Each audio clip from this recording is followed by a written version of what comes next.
Kasih karunia dan damai sejahtera dari Allah Bapa kita dan dari anaknya Tuhan Yesus Kristus menyertai kamu sekalian. Amin. Saudara-saudariku, sahabat renungan harian yang dikasihi Tuhan, terpujilah Tuhan kita yang menghantarkan kita memasuki bulan Juni tahun 2023 ini, yang juga dengan setia mengingatkan, meneguhkan, serta memotivasi kita untuk menjalani hari-hari hidup kita lewat firman-Nya. Dan hari ini, saudara-saudariku, Kamis tanggal 1 Juni 2023, firman Tuhan menyapa kita yang tertulis di dalam kitab Yesaya pasal 57 ayat 20. Dan ada baiknya saya akan membacakan sampai dengan ayat 21 demikian. Tetapi orang-orang fasik adalah seperti laut yang berombak-ombak, sebab tidak dapat tetap tenang, dan arusnya menimbulkan sampah dan lumpur. Tiada damai bagi orang-orang fasik itu, firman Allahku. Alai anggo halak parjahati songol lau nagusang do, aidang tarbahen so, saya na disapakon galubang na do burta dohot ropak-ropak, dang marhasonangan yang go halak parjahati ninna debatakku. Demikian firman Tuhan. Saudara-saudariku, mengawali bulan Juni ini, firman Tuhan datang sebagai warning yang mengingatkan kita tentang hidup orang fasik, tentang hidup orang jahat, hidup orang yang tinggal di dalam dosa, yang tidak akan pernah tenang dan tidak akan pernah menemukan damai sejahtera dalam hidupnya. Yesaya menggambarkan hidup orang fasik itu seperti laut yang berombak, yang tidak dapat tenang dan arusnya menimbulkan sampah dan lumpur.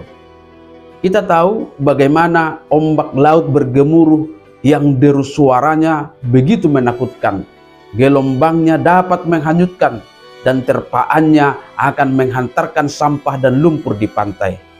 Itulah gambaran hati dan hidup orang-orang fasik yang tidak akan pernah tenang. Realitanya memang banyak orang yang berusaha mencari ketenangan dan damai sejahtera dengan cara yang keliru. Banyak orang yang berusaha menjadi kaya dengan harapan kekayaannya bisa membuat ketenangan. Mencari jabatan dan kehormatan dengan harapan jabatan dan kehormatan itu akan menghantarkannya menemukan damai sejahtera. Itulah sebabnya tidak sedikit orang yang berusaha mencari harta kekayaan dan berusaha menemukan jabatan dan kehormatan dengan cara-cara yang salah, yang sering mengabaikan nilai-nilai kebenaran, keadilan, dan kasih. Akhirnya menjadi dosa di hadapan Tuhan. Dan akhirnya pun mereka bisa memperoleh harta kekayaan, bisa memperoleh jabatan dan kehormatan, namun tidak bisa menemukan kedamaian dan ketenangan hidup. Oleh sebab itu, saudara-saudariku, secara eksplisit firman Tuhan hari ini mengajak kita untuk menemukan damai sejahtera itu. Bagaimana sesungguhnya orang-orang percaya menemukan damai sejahtera dalam hidupnya.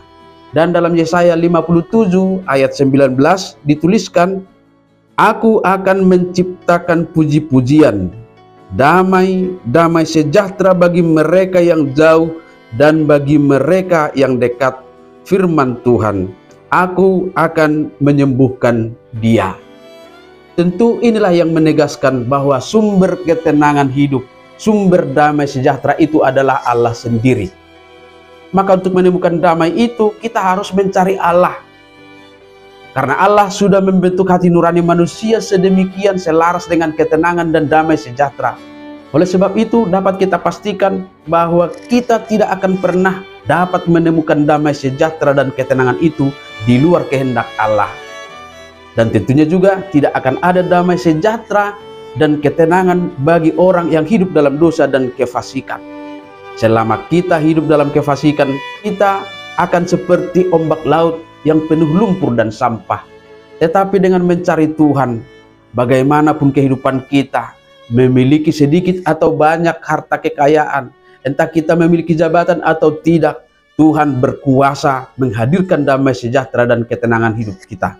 Oleh sebab itu, saudara-saudariku, carilah Tuhan sumber damai sejahtera itu dan jauhilah kefasikan. Amin. Selamat beraktivitas, Tuhan memberkati.